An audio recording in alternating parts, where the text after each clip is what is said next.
Comment être un allié? Vous n'avez jamais été victime ou témoin de racisme? Eh bien, vous pouvez être un allié.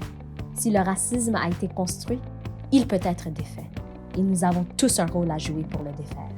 Les alliés sont des gens qui ne sont pas victimes du racisme, mais qui tentent activement d'y mettre fin en solidarité avec les gens de couleur.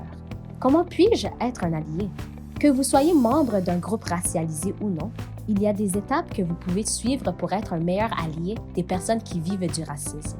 Soyez un allié en 3 étapes. La première étape est de réfléchir. Remettez en question les stéréotypes et les hypothèses négatives. Soyez conscient de vos propres préjugés.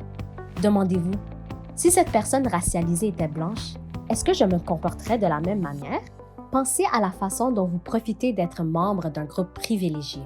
La deuxième étape est d'apprendre. Écoutez les expériences des gens de couleur.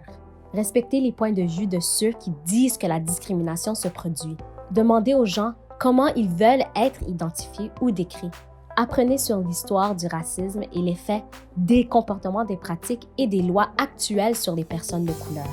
Soyez ouverts aux commentaires, apprenez de vos erreurs et réessayez. La troisième étape est de pratiquer. Les enfants commencent à remarquer les différences raciales et ethniques entre les âges de 3 et 5 ans. Célébrez les différences. Lorsqu'un enfant demande pourquoi une personne a l'air différente, répondez avec positivité. Aidez votre famille et vos amis à comprendre les stéréotypes et les raisons qu'ils existent. Exprimez-vous contre la discrimination. Identifiez la discrimination, les préjugés et d'autres formes d'oppression pendant qu'elles se produisent.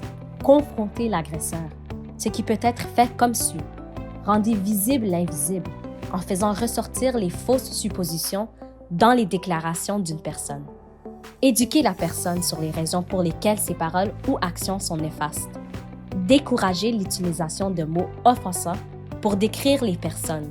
Créez des espaces sécuritaires où les gens peuvent parler du racisme sans juger, se remettre en question ou essayer de réparer quoi que ce soit. Défendez les pratiques et les politiques susceptibles de créer des obstacles. Pour les vidéos de Temps d'en parler, dont Il est temps de parler du racisme de Santé publique Ottawa, visitez le site tempsdenparler.ca. Pour obtenir de plus amples renseignements sur les ressources et les services en santé mentale offerts dans la communauté, visitez la page Santé mentale de Santé publique Ottawa à www.santépubliqueottawa.ca/santé mentale. Tempsdenparler.ca